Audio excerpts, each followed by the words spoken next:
Bry Guy here, and welcome to another Pixels Refreshed. I'm the lead artist at Massive Damage Games, and I've been in the game industry for the last 10 years. I've done a lot of pixel art in the last 5 or so, and anyways, today we're going to be looking at the Eastward release trailer. So I was really excited for the art for this game. Back when I saw the artist drop a couple images of it on Twitter way back in the day, and the first teasers and all of that, it's been an exciting project. I really like the visual style, so let's get into it.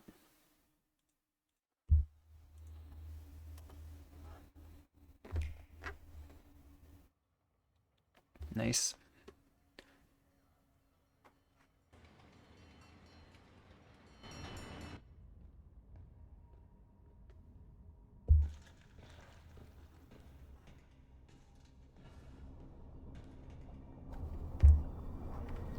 I think one of the interesting things is like the art style for the animations in this is significantly different. It's like a very loose. It doesn't look fully anime to me. It reminds me of a couple of anime. When you get to the pixel art, so it seems like the movement is at 60 frames per second and everything. You can tell by how they slide down the screen. There's a lot of like blue wash and yellow wash on the screen. I'm curious whether they did like overall blue kind of color grading or blue general lighting and then have their point lights, which they have here in a couple other places, be a warm color for focus on them. Spinning an asset there. Have nice little idle animations.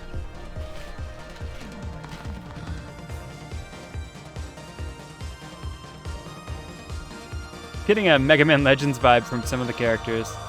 I love that jump down animation. So it's a little subtle animation, but the transition over the rim and then the fall and the landing is nice. The landing kind of reminds me of Illusions of Gaia. The boss is cool.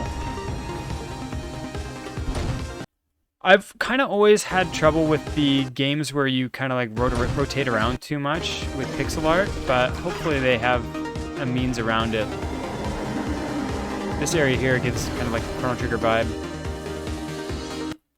They're using like almost colored vignettes, so to simulate depth of field. So you see how this fades as it gets higher up in the scene. The whale pixel art's nice here too. They're doing some things that they would do with classic pixel art. So you can see that these trees, they're just changing the color of them. It's the same tree art for the small ones, and the same with the medium ones. So it looks like they've drawn 4 or 5 trees there, and then they use it to fill up the entire forest. That dog sprite's really nice. It's a funny thing to say, but it's like this character is probably like the least in style with everything I've seen. It's just pretty different. Cool fruit and veggies and stuff. It has a slight CRT wash on it, but it's not enough to take away. And they do a pretty good job casting these things in shadow so that they look like they're in shadow over here.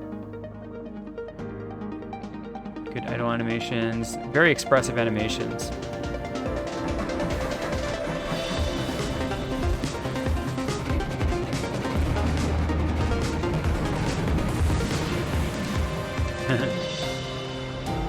So this scene here, it like reminds me of the scene in Spirited Away where Chihiro travels in the subway across the water.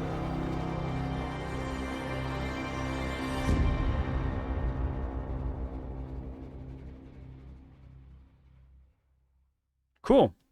So anyways, I mean, it has a really interesting look for its pixel art. It looks like it really is trying to find the aesthetic from the classic kind of classic pixel art games.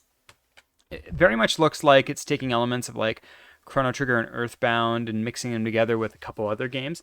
I did pick it up. It's downloading right now, so I'll give it a try later tonight. But I don't know, it looks like a really good time. I think overall it has a very cohesive aesthetic. I'm kind of curious though, because to me the cutscenes are a little out of place. They remind me of a bunch of really obscure anime. Tekkon Concrete, I think it was called. But like that looser style drawing where it's a bit different, and I don't know how much it's a match for the visuals, but I'll have to play it and give it a chance and see how it all feels together.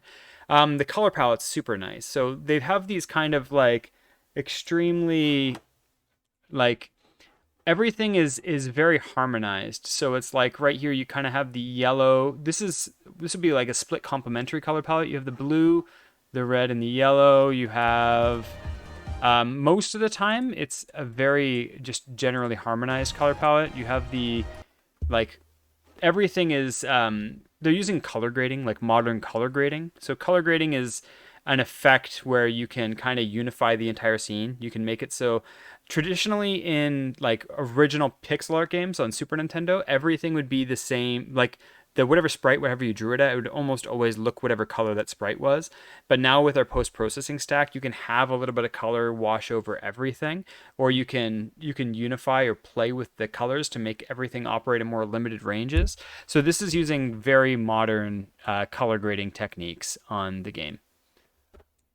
Let's see if there's anything else worth noting. Yeah, so it's like they're keeping all of their cool colors for the areas where you can't interact in this scene, and then all of the warm colors are areas where you can move and interact, which is a smart way to go about it.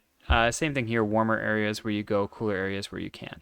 But yeah, overall, I'm really impressed with what this game looks like. I think it's going to be a fun time. Hopefully it's getting reviewed well.